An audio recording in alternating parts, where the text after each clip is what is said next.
Darren, you join us this afternoon.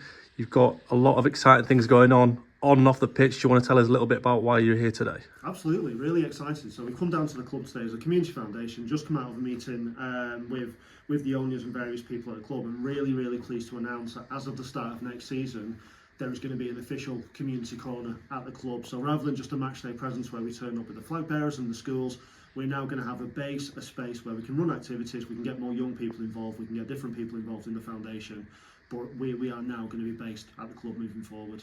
Yeah, and in terms of the community corner, obviously we can see behind you a photo of David Murgatroyd. And do you want to tell us a little bit about the link with that? Well, that's exactly where the idea came from. So obviously, for anyone that's been involved in the club for a while, you will have known Murgy quite well. Perhaps a lot of people don't know that Murgy was one of the founding members of the Community Foundation. So this organisation wouldn't even exist if it wasn't for the work that he actually did.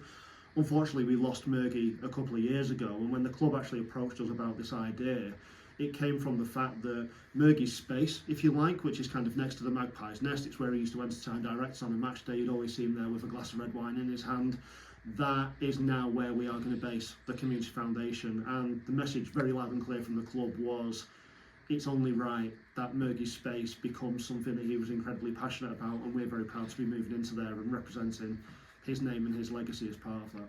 Yeah, just touching upon obviously the relationship between the Community Foundation and the club, I think it's fair to say that it's really come on leaps and bounds over the last 6 to 12 months, and hopefully that'll only continue to improve. Yeah, I mean, it's phenomenal at the moment. I can't think of another word to describe it. The conversations that we have on a regular basis, everything that's going on within the club at the moment, we are asked to be a part of and input and kind of share some of that exciting stuff that is going on, even down to, so one of the plans for next season is to reintroduce a business club, so all the local businesses in Chorley can be coming into the club on a regular basis.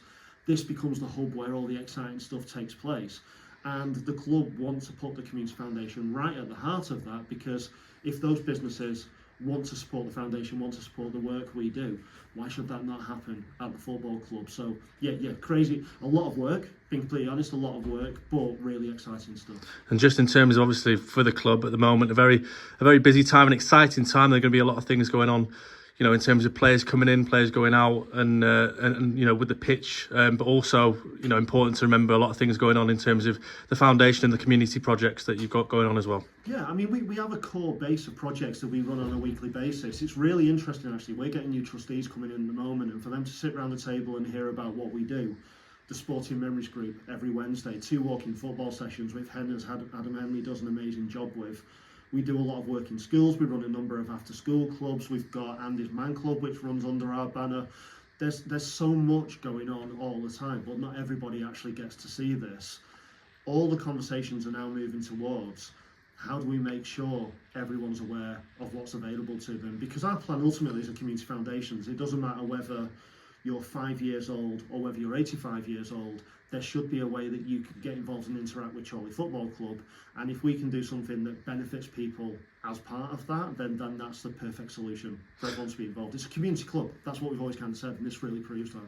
Yeah, look, there's obviously always been a big premise here at Chorley in terms of that community element, that family element. And just for those who maybe aren't so sure about where they can find out about, you know, all the projects that we do, like you mentioned there, you know, Andy's Man Club and things like that. Is it a case of you know, online and social media is the best way to go about it? It's a nice thing at the moment. It's everywhere, which I suppose is not a great answer to kind of give. But you can find all the information on our website, chorleyfcfoundation.co.uk. But you may have noticed if you follow the social media channels of the club, especially over the last 5-6 months, all our projects are promoted on a regular basis through the club itself, as well as for our own social media. So if you follow Chorley Football Club on Facebook, if you follow the Community Foundation on Facebook, Twitter, various platforms, you can't miss what's going on. Part of our plan for the next year is more email interaction, so we'll send out regular digests of here's all the different projects that are taking place. And as I say, we've got big plans for the next 12 months, and that's only possible because of the support that we get from the club and the capacity that increases for us. We're going to be a very different organisation in 12 months' time.